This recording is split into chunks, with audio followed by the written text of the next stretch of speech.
हरिओम। निष्पक्ष निर्भीक जन क्रांति का पक्षधर एक सैलाब, बिना डरे जनता की हक की आवाज मेट्रो टुडे लाइव पर फॉलो एवं सब्सक्राइब करें। हम हैं आपकी असली आवाज मेट्रो टुडे लाइव। नमस्कार, मैं हूं सुशील शंकर विक और आप देख रहे हैं आपका अपना बढ़ता हुआ channel metro today live. Metro today live में आज हमारे साथ जुड़े हुए हैं ब्रह्मदत्त पुरी जी। ब्रह्मदत्त पुरी जी स्वामी ब्रह्मदत्त पुरी जी हैं और संत महंत प्रकोष्ठ के महाअध्यक्ष हैं। गौ गीता गंगा रक्षा मंच के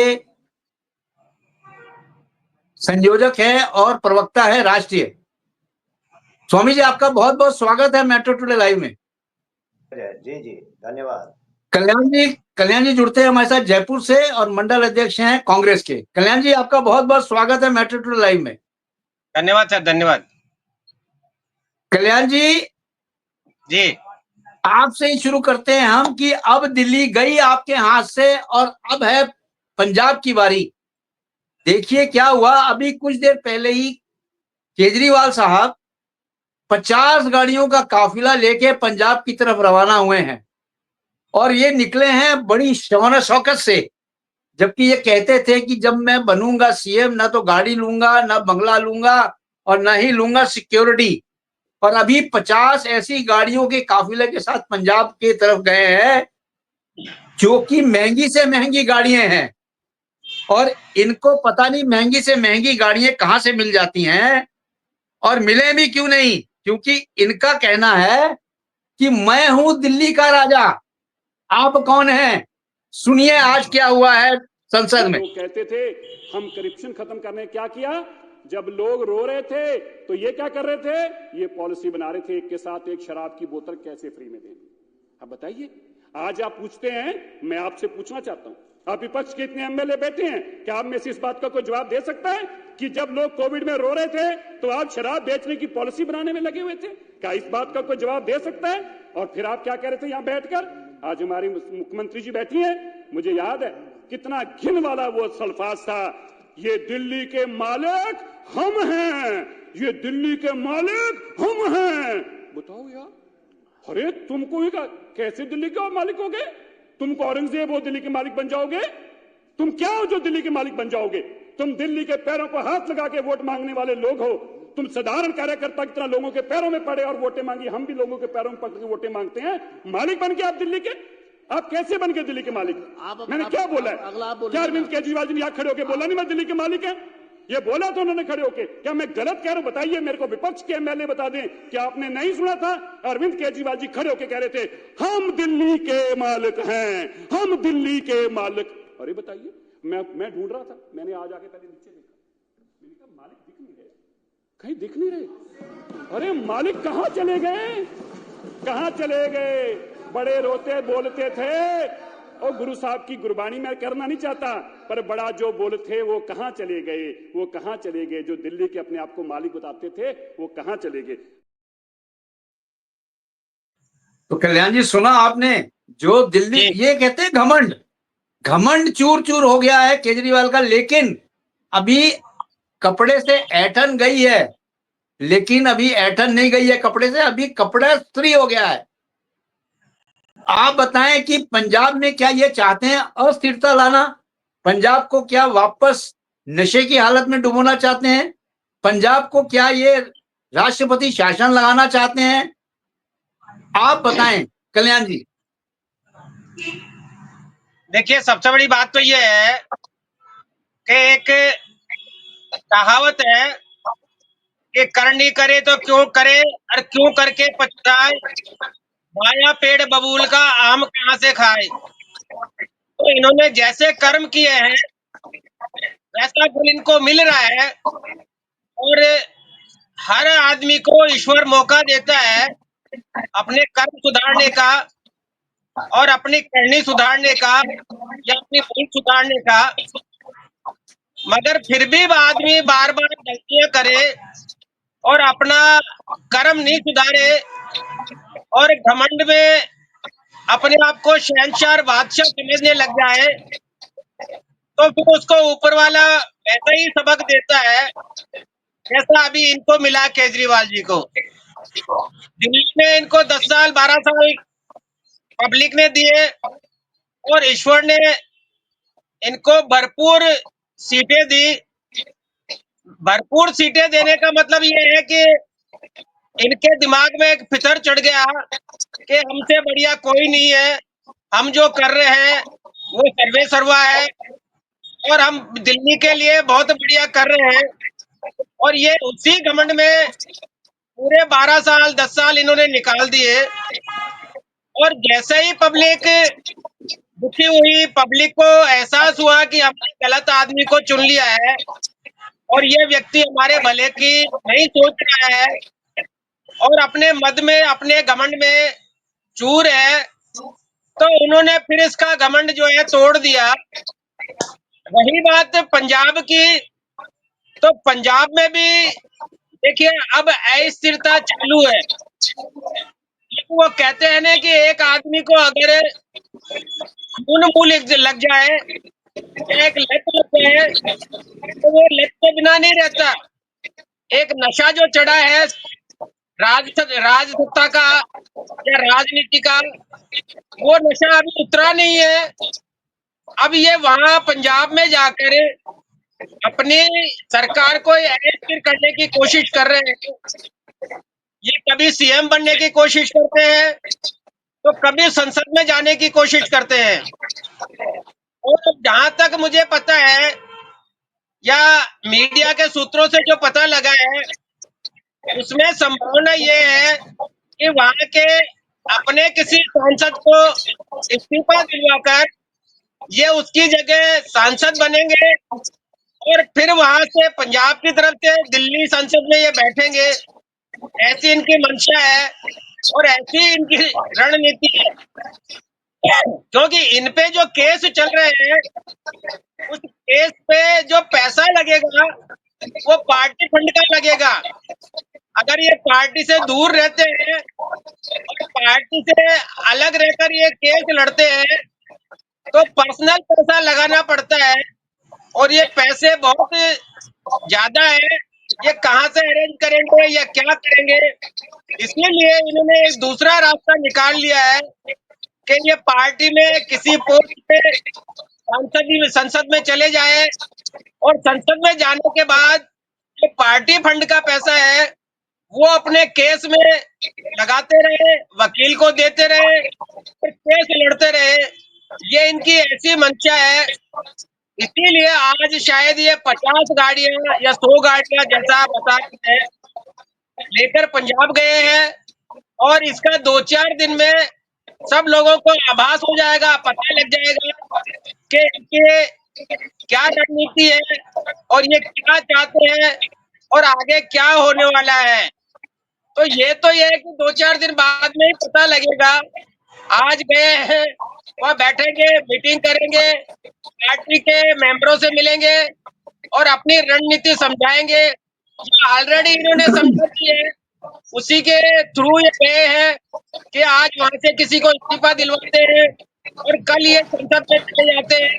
तो मुझे लगता है कि ये इनकी भूल होगी और भूल इसलिए होगी कि वहां पर जो लोग बैठे हैं जिनको आप इस्तीफा दिलवाओगे, जिस आदमी को जनता ने चुना है उसका कार्यकाल पूरा नहीं कर पाएंगे और उसको सीट से उतार दिया जाएगा, तो उसका एक बड़ा इफेक्ट पड़ता है जो इनकी पार्टी पे पड़ेगा। और आगे हो सकता है शायद इनकी आप पार्टी वहां पर अस्थिर हो जाए और वहां पर मध्यावधि चुनाव हो जाए या फिर राष्ट्रपति शासन लग जाए। मेरा ऐसा अनुमान है, ऐसा संभव हो सकता है।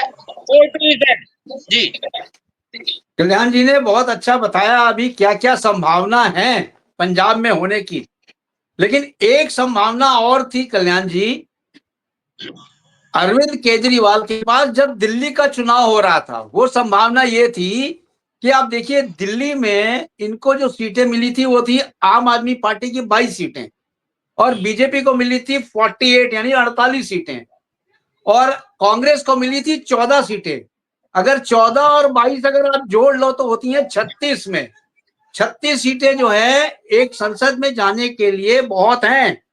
आपका बहुमत का आंकड़ा पार हो गया, जबकि बीजेपी का बहुमत का आंकड़ा भी नहीं पार होता है अगर इस हिसाब से देखें तो। लेकिन अगर टाइम रहते ये कांग्रेस से हाथ मिला लेते तो, लेकिन कांग्रेस से हाथ इन्होंने क्यों नहीं मिलाया? आपका वर्ड बिल्कुल सही था, घमंड में चूर थे ये। इन्होंने क्या सोच रखा था कि मैं हूं दिल्ली का राजा, मैं यहां 50 साल तक राज करूंगा, लेकिन उनका घमंड चूर चूर हो गया और अब वो पंजाब की तरफ गए हैं। स्वामी जी, पंजाब को ये समझ रहे हैं एटीएम, यानी any time payment, any time money है इनका पंजाब। जब चाहा पंजाब से पैसा ले लेंगे, जब चाहा पंजाब में फंडिंग करा लेंगे। पंजाब के सीएम जो भगवत मान जी हैं, वो बहुत अच्छी तरह समझ चुके हैं केजरीवाल साहब को, और पंजाब के सीएम ने स्पष्ट ये अपना आदेश आज गुस्सा भी दिखा दिया है किसानों के ऊपर। जो किसान वहां बैठे हुए थे, अपना मांग कर रहे थे, किसानों पे लाठीचार्ज करवा दिया भगवत मान जी ने, और यहां तक उनको काफी बुरा भुला कहा गया है। स्वामी जी, आपसे ये पूछना चाहता हूं, क्या यही राजनीति है क्या अरविंद केजरीवाल की? जी जी, सबसे बड़ी बात यह है कि जो चक्रव्यूह वो नहीं चल रहा है, क्योंकि वो जो चक्रव्यूह चलाते थे, जो घेरा बांधते थे, झूठ का पुलिंदा चलाते थे, वो जलेबी बनाते थे हर चीज की, तो वो जलेबी अब दिल्ली में वो केंद्र था जलेबी बनाने का, वो बन नहीं रही है। तो जब दिल्ली में नहीं बन पाई तो पंजाब में क्या बनाएंगे वो? तो पंजाब में तो वहां तो जो है, वहां मैंने एक अनुभव किया है बहुत साल से, 40-45 साल से मेरा अनुभव है। पंजाब में ये चलता है कि वहां पर ये कहते हैं कि भाई हिंदू या सिख, ईसाई, मुस्लिम, ऐसा वहां नहीं होता है। वहां तो ये होता है कि भाई वहां सिक्खी राज चलेगा। ये मैंने बिल्कुल ज्यादा सही, अनुभव किया है। सही और कहा वहां आपने। वो लोग, वहां उन लोगों का ये होता है कि नहीं, कांग्रेस हमारी पार्टी है, कांग्रेस या भाजपा हमारी पार्टी, वहां ये नहीं चलता। वहां चलता है सिक्की राज। अगर सिख संप्रदाय जिधर होगा वो उधर जीत है, ये तो कंफर्म है। बिल्कुल सही, सही कहा आपने। इसलिए उन लोगों का ये आंकड़ा, अब क्या होगा, ये आंकड़ा ऐसा होगा कि वहां पर जो सिख संप्रदाय के लोग हैं वो कांग्रेस से बहुत नाराज है, कांग्रेस से नाराज है। अकाली दल, अब वहां भी कांग्रेस भी एक चाहत कर रही है, उनकी जीभ में लाल टपक रही है कि अब जो है कांग्रेस, अब हम संपूर्ण रूप से अब जो है वहां भी जो है जीत कर लेंगे और केजरीवाल को हरा लेंगे। ऐसा नहीं हो पाएगा। अब रही आपको सच्चाई में ये बताऊं कि वहां पर क्या होगा, वहां पर 3 प्रकार के त्रिकोणीय सरकार, तीन कोण बनेंगे। कुछ केजरीवाल की पार्टी आएगी, कुछ कांग्रेस की आएगी और कुछ भाजपा की आएगी, और खींचातान चलेगी, लेकिन कांग्रेस फिर समर्थन करने का प्रयास करेगी केजरीवाल से।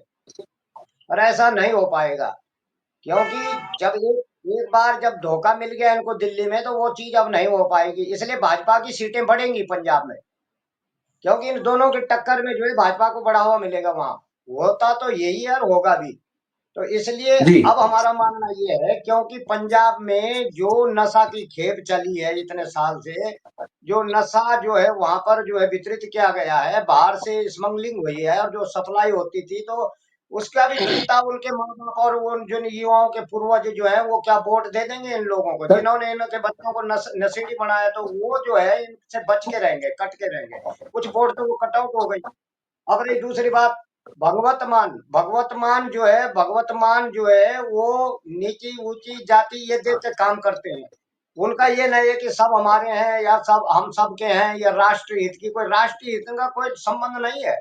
ये लोग जो है अपने ग्रुप और एक वो जो विशेष एक संप्रदाय का ग्रुप बना रहे हैं। और वहां पर इन लोगों का क्या होगा कि देखो हम छोटी जाति से हैं, हम थोड़ा नीचे जाति में है या उच्च जाति में, ऐसा करके ये लोग जो है ना लोगों को वो पटाएंगे, लेकिन इनके पटाए में अब आने वाले नहीं है। केजरीवाल जैसा हाल होगा पंजाब में। और फिर भगवंत मान जो है, इनको हो सकता है केजरीवाल इनको अब हटाने की रुचि रखेंगे 2-1 महीने बाद, तो हो सकता है इनका मन बढ़ जाए कि इनको उतार दो कुर्सी से।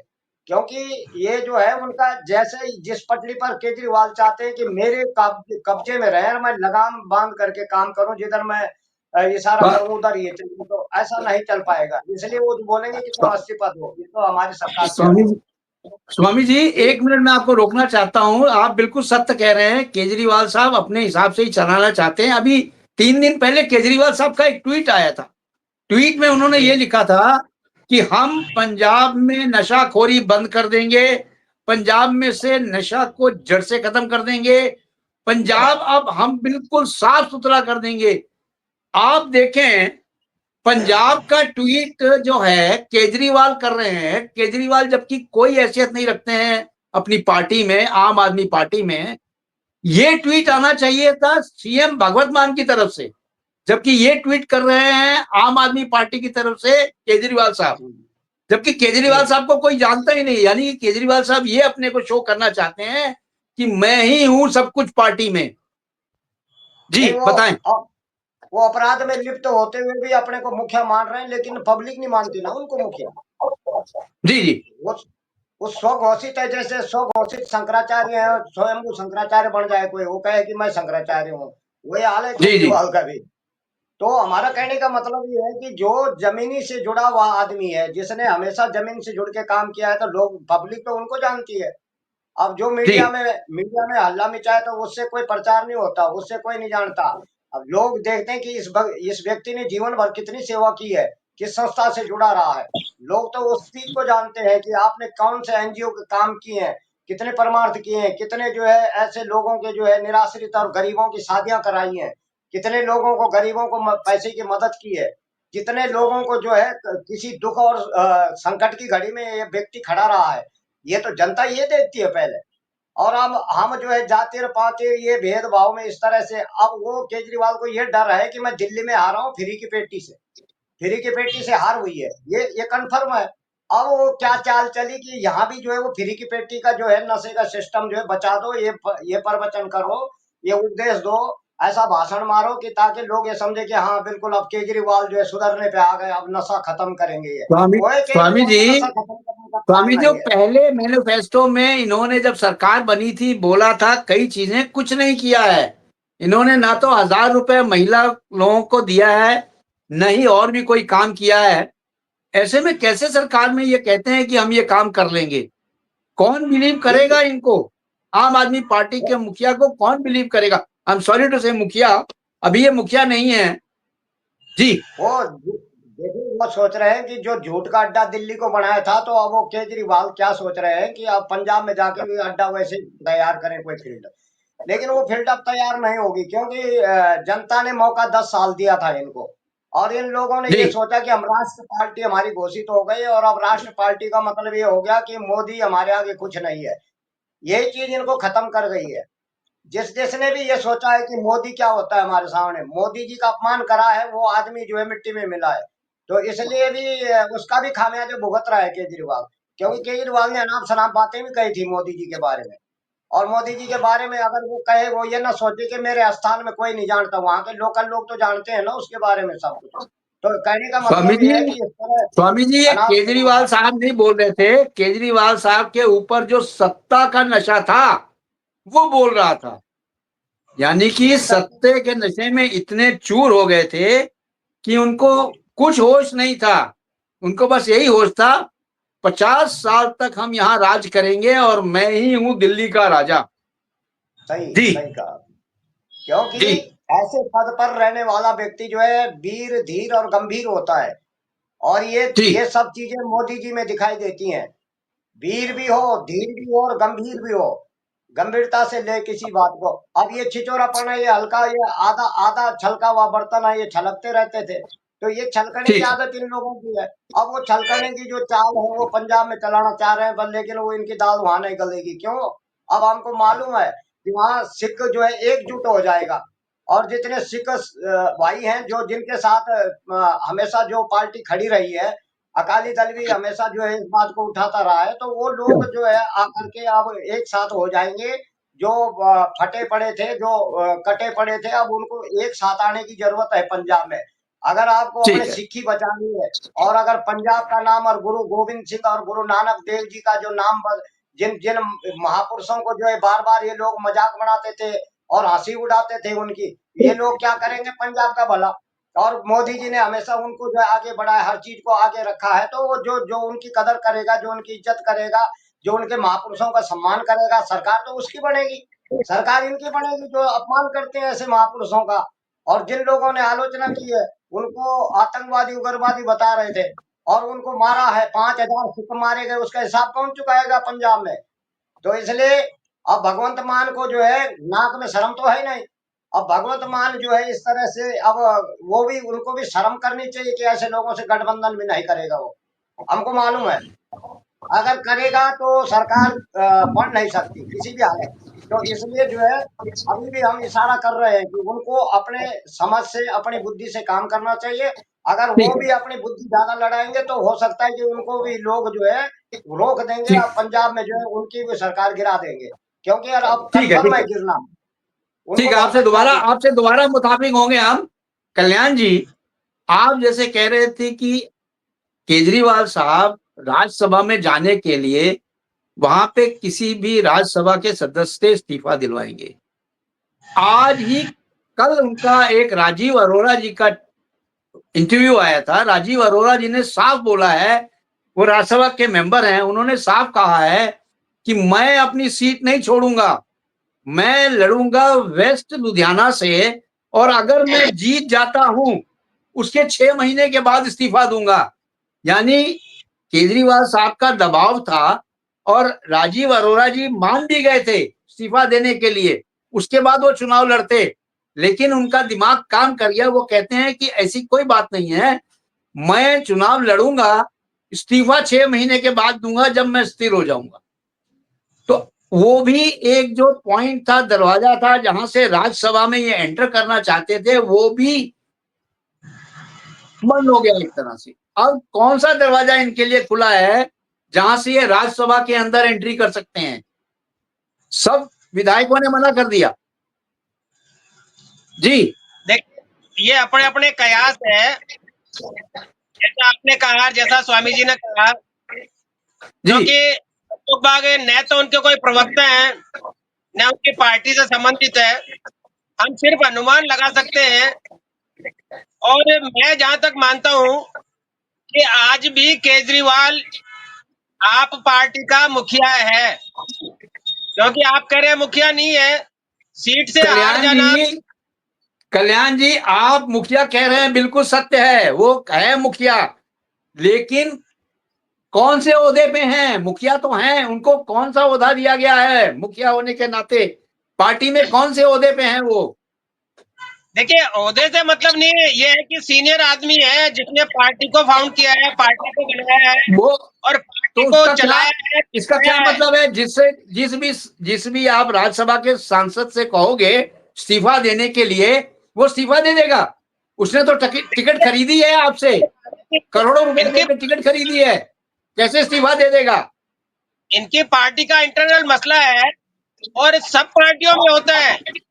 ये बीजेपी बिल्कुल में भी होता है, कांग्रेस में भी होता होता है, है सब कल्याण जी, भी होता होता है। है, हर पार्टी में होता है। आपकी बात से मैं बिल्कुल सहमत हूं, लेकिन इस तरह की जो राजनीति कर रहे हैं केजरीवाल साहब, यानी कि थर्ड ग्रेड की राजनीति से कह लो, तो इसमें कोई अतिशोक्ति नहीं होगी। क्योंकि केजरीवाल साहब को अभी भी शर्म नहीं आ रही है कि यमुना साफ होने लगी है, कितना मैट्रिक टन उसमें से कचरा निकाला गया है।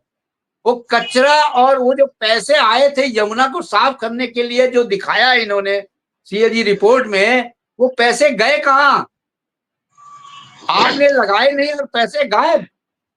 देखिए, मैं फिर अगर कुछ बोलूंगा राजनीति में तो फिर आप नहीं, बोलो आप, नाराज बोलो कन्हैया जी, बोलो आप, बोलो बोलो बोलो बोलो। को। ये देखिए, सारे के सारे जो है ना एक थाली के चट्टे बट्टे हैं।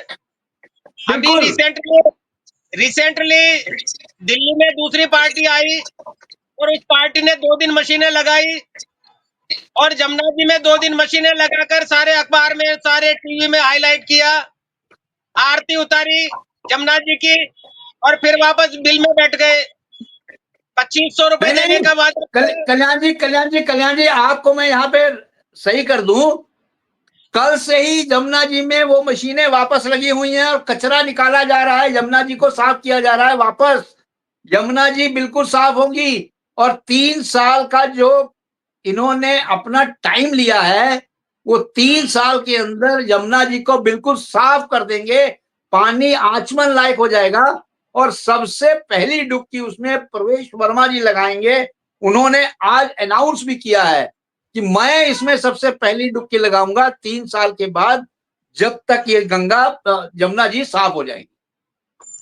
देखिए, अनाउंस करना नेताओं का काम होता है, और अनाउंस तो पता नहीं क्या क्या किया हुआ है, मगर जब वो कहते हैं ना कि जब आदमी सीट पे बैठता है तो पता लगता है कि क्या अनाउंस किया था और क्या करेगा।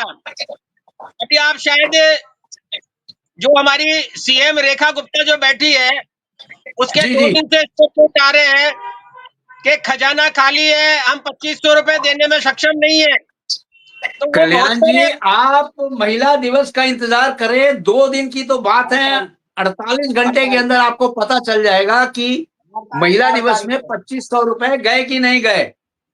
2 दिन मुझे आप मालूम इंतजार करिए।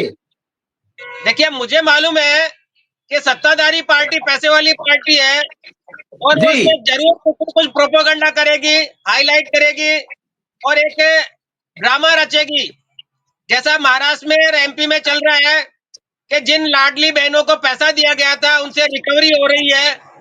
यहाँ पर ये है कि छटनी की जाएगी, और इसमें रूल लगाए जाएंगे, नियम लगाएंगे। अब क्या इनको जो है मिलेगा और इनको नहीं मिलेगा, तो वो बहुत सारी चीजें हैं।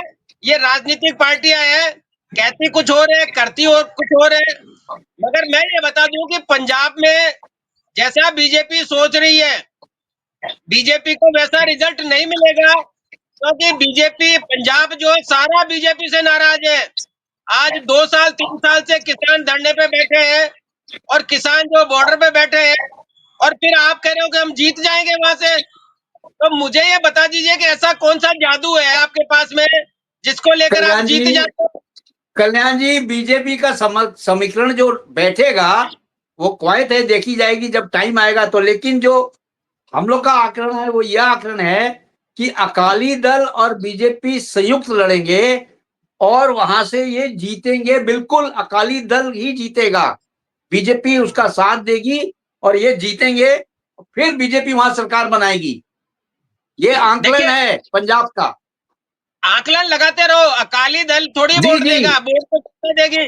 वोट तो जनता देती है सर, अकाली दल या बीजेपी वोट नहीं देती। बिल्कुल सही कह रहे हैं आप, जनता वोट देती है, लेकिन आकलन यही है। और आज जो किसानों को भगवत मान जी ने लाठी चार्ज किया है वो अगेंस्ट हो गए हैं किसान सारे, और किसानों ने आज तो भगवत मान जी को अल्टीमेटम दे दिया है, आप इस्तीफा दो, आपसे कोई काम नहीं हो रहा है, आप एक पुपेट हो।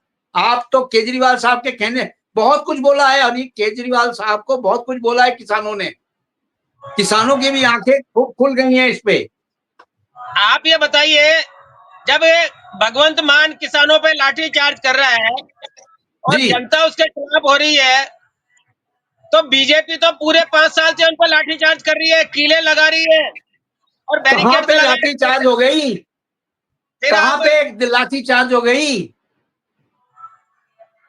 देखिए, मुझे नहीं लगता, भले ही आप ठीक है, हो सकता है आप अपनी जगह सही हो, बाकी मेरे विचार अलग है। जी मैं जी ये मानता हूँ कि जब 5 साल से किसान बीजेपी से नाराज है, तो जी, बीजेपी को वोट क्यों देंगे?